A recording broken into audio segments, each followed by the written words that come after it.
Ketika kita gagal bayar di pinjol, tidak ada yang bisa mengancam keselamatan kita kecuali diri kita sendiri. Penagihan dari DC WA pinjol, kunjungan DC lapangan, itu tidak bisa menyakiti kita. Karena salah satu prinsip dari pinjol itu uang tanpa jaminan, ya, pinjaman tanpa jaminan. Jika tidak ada yang dijaminkan, lalu pinjol ini mau apa gitu loh. Ya, pinjol ini bisa apa? DC ini mau apa? Oke, jangankan berbuat kasar kepada Anda, nyita barang Anda pun tidak bisa. Anda sering diancam akan dipidanakan oleh DC ya, karena penggelapan uang. Sering kan Anda seperti itu ya. Anda sering didatangi DC lapangan pinjol mungkin. Ya. Apakah itu akan menyakiti diri Anda?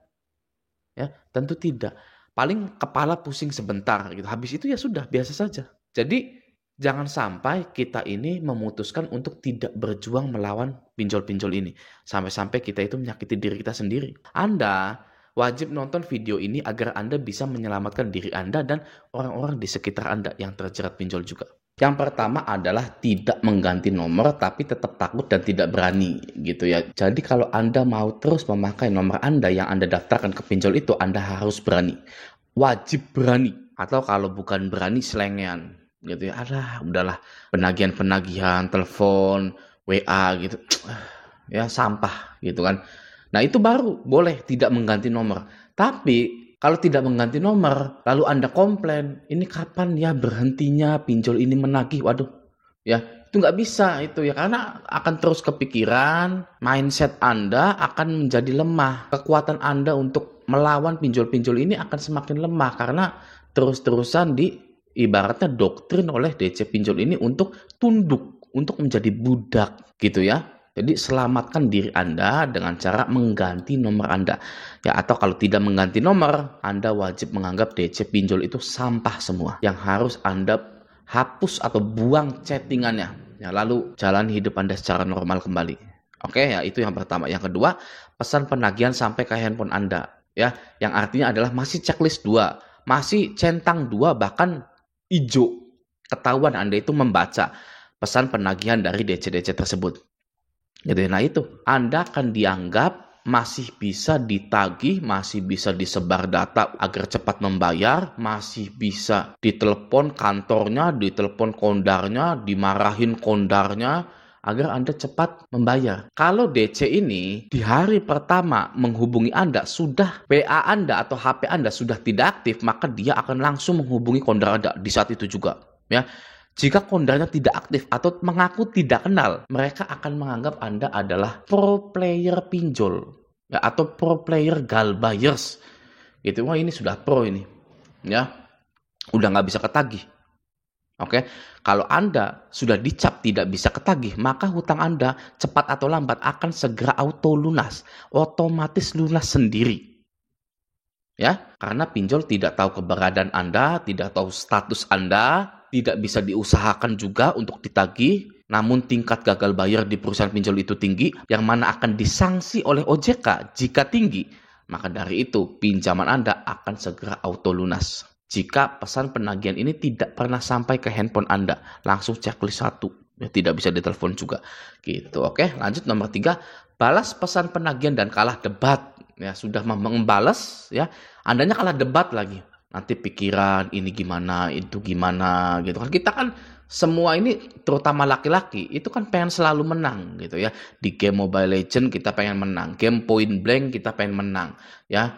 Dapetin cewek itu pengen menang. Gimana bisa jika Anda yang bekerja atau mempunyai aktivitas tiba-tiba ingin melawan DC yang pekerjaannya itu menagih, yang sudah mempunyai senjata-senjata untuk melawan Anda.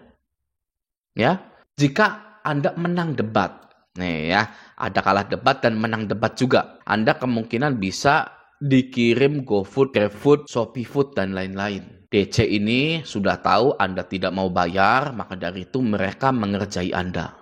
Ya, sehari bisa 5 kali, besoknya juga dikirim lagi. Kan sudah ada kasusnya seperti itu. Ya, jika Anda itu menang debat, oke, orang yang dikirim GoFood, GrabFood dan lain-lain itu pasti menang debat. Ya, DC-nya itu ngerasa terhina, merasa kalah. Ya, maka dari itu jangan pernah membalas pesan penagihan. Oke, lanjut nomor 4, menjanjikan pembayaran. Nah, ini nama Anda akan di stabilo hijau dan selama beberapa bulan Anda akan ditagih terus-terusan. Karena Anda menjanjikan pembayaran, terkecuali Anda ngebohongin DC tersebut. Oh iya, saya akan bayar jam 12. Seperti saya juga dulu seperti itu. Ya, mau ngerjain DC. Saya bayar jam 12 siang. Tunggu ya. Ya udah oke, Pak.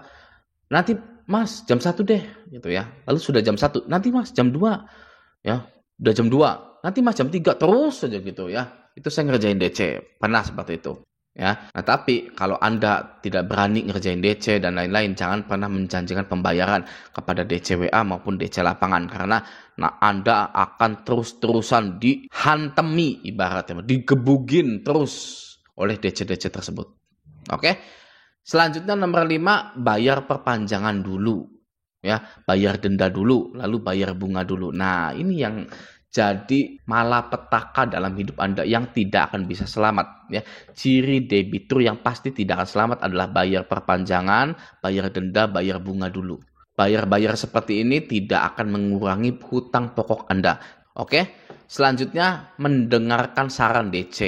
Nah, mendengarkan saran DC itu ya tadi, Bapak harus perpanjang dulu, Pak. Ya, nggak ada duit, Mas. Sayangnya, Mas. Ya sudah, jual aja. TV-nya gimana, Pak? Wah, iya ya. Ya sudah, oke, saya nanti jual dulu deh. Gitu kan. Saya nggak ada nih TV-nya nih. Ya kan. Apalagi kurang nih. Saya masih punya ayam. Gitu kan. Saya jual ayam dulu ya. Ya boleh Pak, silakan. Gitu kan. Itu mendengarkan saran DC yang sangat konyol sekali. Ya. Nah, ada lagi DC ini pasti menyuruh Anda untuk pinjol ke aplikasi yang lain. Ya. Ya udah Pak, pinjol aja ke sini Pak. Pinjol lagi ke situ Pak. Gitu kan. Nanti kalau udah dapat uangnya bayarin ke kita. Itu ya. Nah, itu sangat tidak benar ya dan tidak boleh dilakukan. Oke, jadi jangan mendengarkan saran DC. Ya, DC lapangan juga nggak perlu. Ya, DC lapangan, Pak, nanti saya 2 minggu lagi akan datang ke sini Pak, kalau belum bayar ya sudah datang saja gitu. Nggak apa-apa, saya nggak ada uang, silakan saja gitu. Oke.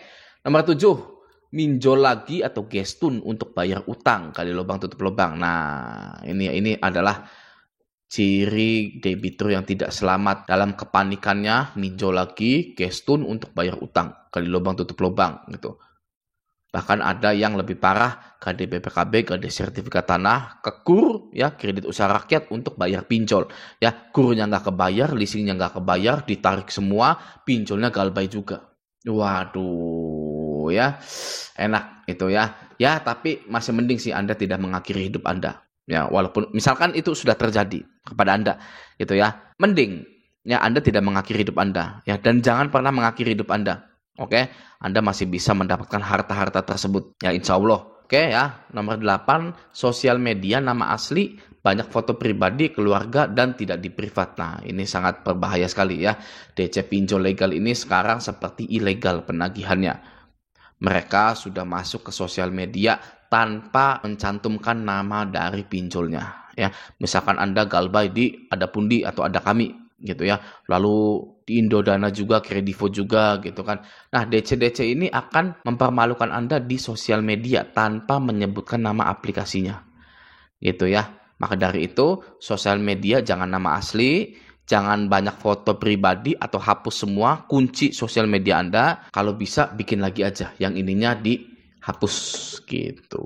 Oke. Selanjutnya nomor 9, kondar yang menanggapi dan memberikan janji gitu. Nah, kondar ini Anda jelaskan, silahkan kepada kondar.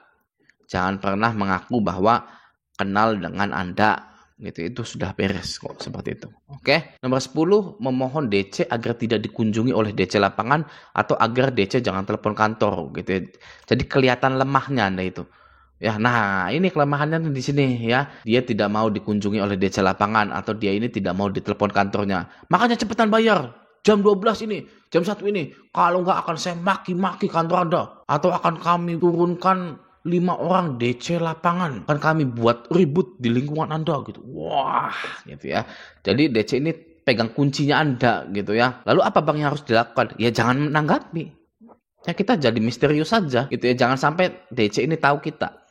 Gitu. Oke, selanjutnya nomor 11, masih login ke aplikasi. Nah, dalam sistem pinjol itu para DC ini bisa tahu bahwa kita ini kapan terakhir kali login gitu ya. Kalau Anda masih login sekarang ini gitu ya, masih buka aplikasi, DC akan menganggap Anda itu masih ingin membayar gitu ya. Karena masih ngecek-ngecek berapa nih bunganya, itunya berapa. Nanti akan masif penagihan Anda. Yang nomor 12, bayar pinjolnya sendiri gitu ya. Nah, ini adalah kesalahan. Oke.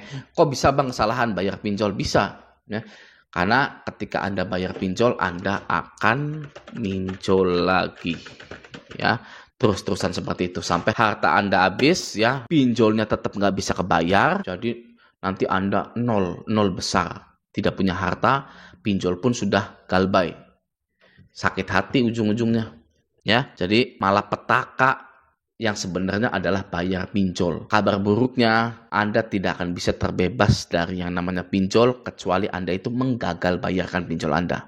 Oke, semoga Anda bisa memahami hal ini dan juga bisa membantu teman-teman yang sedang gagal bayar di pinjaman online. Oke ya, nah semoga video ini bermanfaat. Sampai jumpa di video selanjutnya.